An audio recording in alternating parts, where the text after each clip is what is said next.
Well, look what we have here, the 2022 Lowrider S. We're here at American Biker. Big thanks to these guys for letting me come out and do my thing on this bike. Man, this bike looks familiar a little bit, doesn't it?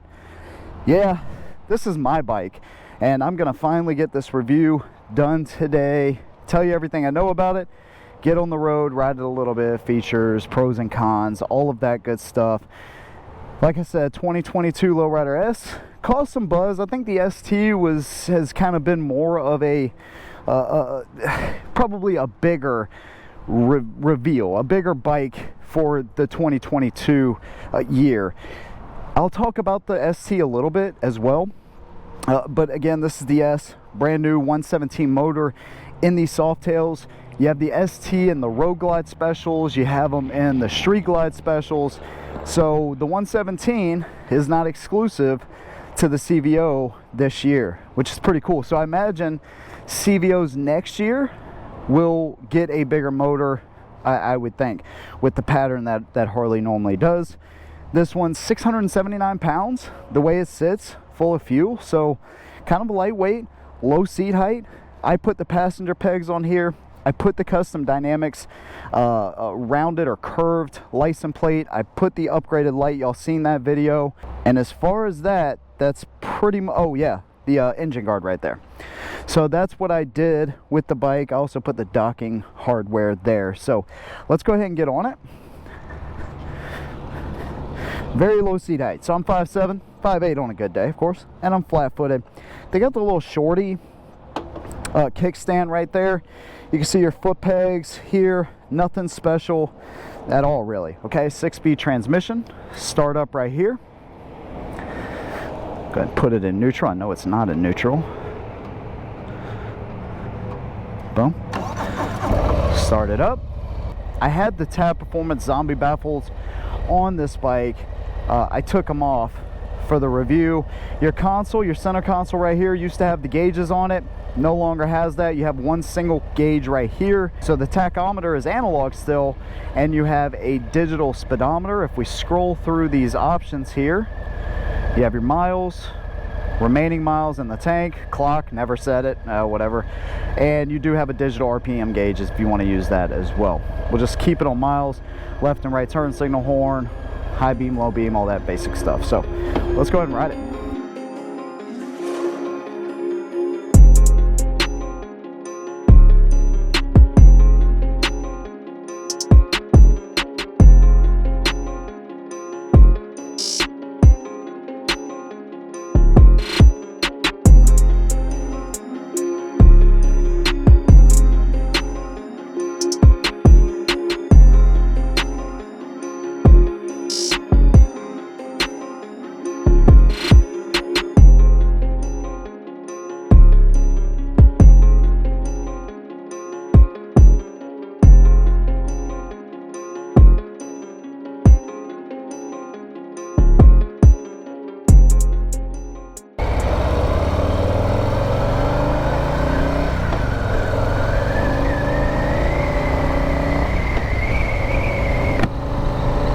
That's one thing about this bike you will instantly notice is the quickness.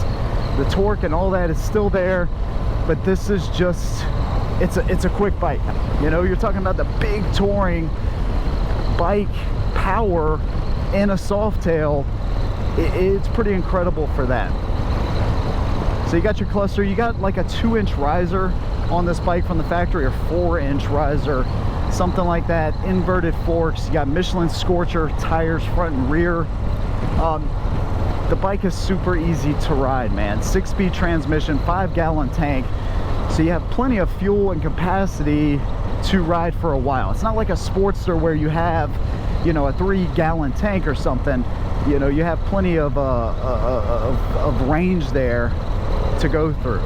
As you can see, I've only put 243 miles on the bike now. I have not ridden it a lot, and this is a combination of a couple of things. Remember, when I bought this bike, I bought it strictly for content. There was a few reasons that I had thrown in that video. It was mainly for content. I didn't buy this bike with the intentions of saying, man, I'm gonna like this so much more than the Street Glide Special. Like, yeah, it's got a bigger motor and it's lighter, but my intentions were strictly for content, okay? With that said, this bike's provided me a good amount of content, so I'm pretty happy with it as far as that. It's created some buzz. It's got this channel rolling again, so I'm appreciative in that respect. It's been kind of cold, so I bought it at the end of January, beginning of February, so it's been kind of a little bit colder season. This doesn't have the big fairing, you know, so it's not keeping much of that wind off of me at all. So it's just been kind of a weird circumstance. So I've tried to get the videos done with it that I need to get done, you know, for y'all, because y'all want to see this bike. I feel like the ST, as far as like a buzz kind of bike this year, a lot more so than this bike. But one thing that kept me away from the ST is, first of all, I wanted to add all these different things to this motorcycle. So if I already bought the ST, I would have been a little bit limited in what I could have put on it. So that's why I went with the S model instead of the ST. But there's one thing on the ST that I just can't stand, and it's those bags. They're like Sport Glide bags. Dude, not a fan at all. The fairing is okay. The fairing is actually pretty cool. You can add a radio to that one if you want. So if you're looking for something that's kind of touring capable, straight from the factory on a soft tail frame, that might be a good competitor to the Heritage. If you're like, man, the Heritage, kind of an old man bike, you know, I don't really dig it, I'm not comfortable on it, whatever the case may be, then this may be a good option, or the ST may be a good option. And you can get all kinds of accessories for this thing, man. I mean, you can get the upgraded fairing from Harley for this bike specifically. The only ones I've seen available are in black, but you could, you know, obviously have it painted if you wanted to do that.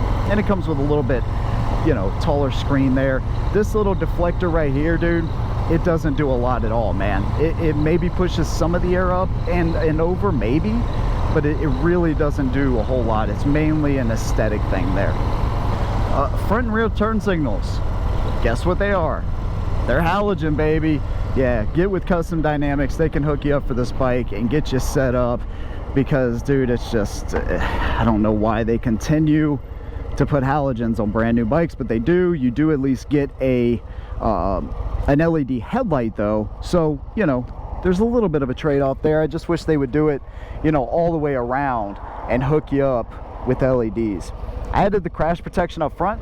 That's something I you know, from practicing low speeds or just whatever, man, I think that's a good investment, you know. The rears, you have some options. Some of y'all have left me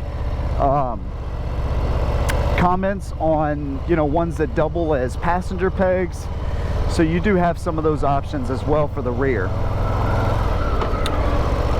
One issue I ran into is trying to find saddlebags for these bikes. So I tried a set of Viking bags. I would have had to relocate or eliminate my rear turn signals. I didn't want to do that. I'm a believer in lights, and I like lights on my bikes, man. I think they help a lot.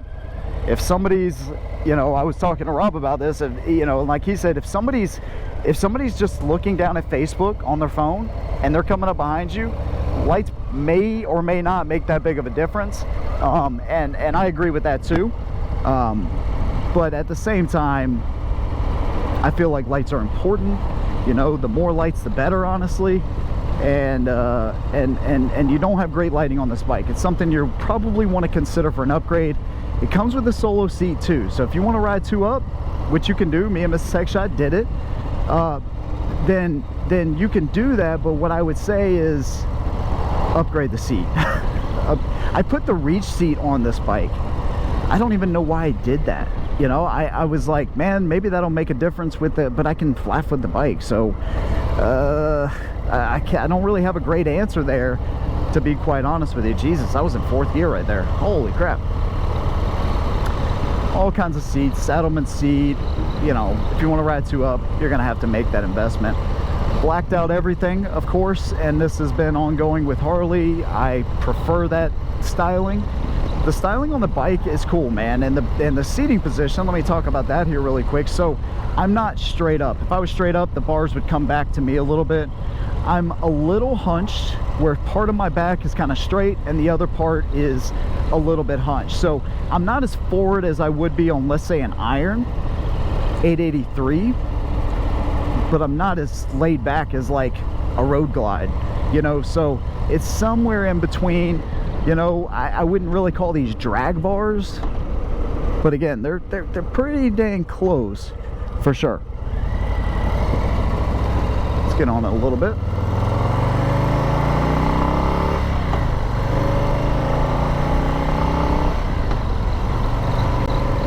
Now, one thing that I do appreciate that they did, I saw that cop there, by the way. One thing I appreciate that they did here is they left your analog tachometer and gave you a digital speedometer. I think that's a really nice touch. Personally, aesthetically, I don't like this. I would have preferred to have my gauges down here. That's just my opinion. I think it gave it kind of like a rugged look, you know, that this kind of gives it a Sportster look. Not a fan of this right here, not at all. Aesthetically, the rest of the bike looks really good. I don't prefer this seating position. I think it's just kind of uncomfortable, to be quite honest with you. I would prefer having something that was back towards me just a little bit. Now keep in mind, you can change all of this stuff, right? But and one thing to also keep in mind, I didn't buy this bike with the premise of saying, man, I want something that's super comfortable. I bought it strictly for this right here, content. That's it. So just you know, keep that in mind. Aesthetically, the rest of the bike looks amazing. The 117 is a monster. This bike is super torquey. Who is this bike for? Let me go ahead and get into this. This is for somebody that wants to rip around town quickly, bike nights, maybe even some touring trips. You know, if you get it set up the right way, you can do a little bit of everything with this bike. If you want aggressive styling, if you want aggressive seat position, and the tone on this bike when you put pipes on it, holy crap. Go check out my video on this motorcycle with the Tab Performance Zombie baffles. You'll see what I'm saying. This thing is a monster, dude. It rides smooth. The suspension isn't great. You don't have that much travel. It just kind of is what it is. So if you're riding two up, I know me, Miss Tech Shot, man, we hit a bump on this thing. Oh boy, did that hurt. It's better than like a Sportster S, and it's better than an iron. You know, it's on the soft tail frame, obviously, so it's okay. But just keep in mind, you know, it's got the little thing underneath. You can adjust it for your preload and all that good stuff. So it's not bad. It's better than you know, the Sportsters or something like that. I'm sure it's probably better than the old Dynas with the exposed shocks. I don't really know. I can't speak on that too much. But anybody that wants a bike where they get there quick, aggressive styling, you know, the potential to, you know, maybe do some touring, whatever, but you're going to get a lot of wind.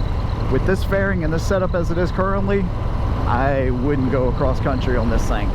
Even with the motor it's got, no siree. There's not enough storage, so you may have to figure out storage options. Do you want to remove or relocate your turn signals?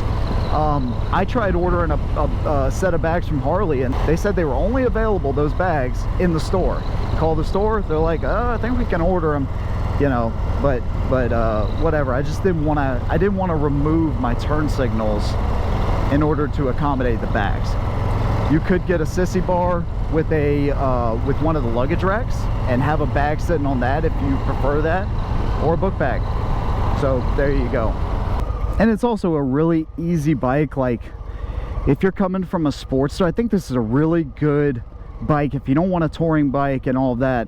If you're coming from like a Sportster or a 1200 or, you know, one of those bikes, this would be a good one to kind of jump into, because it's kind of familiar, you know, in that regards, but it's also got way more power than your Iron 883 or your 1200s or anything like that. So it does have a place for sure, and I think somebody coming from one of those bikes, they would really enjoy something like this, especially if you like this styling and the kind of stripped down look that this offers.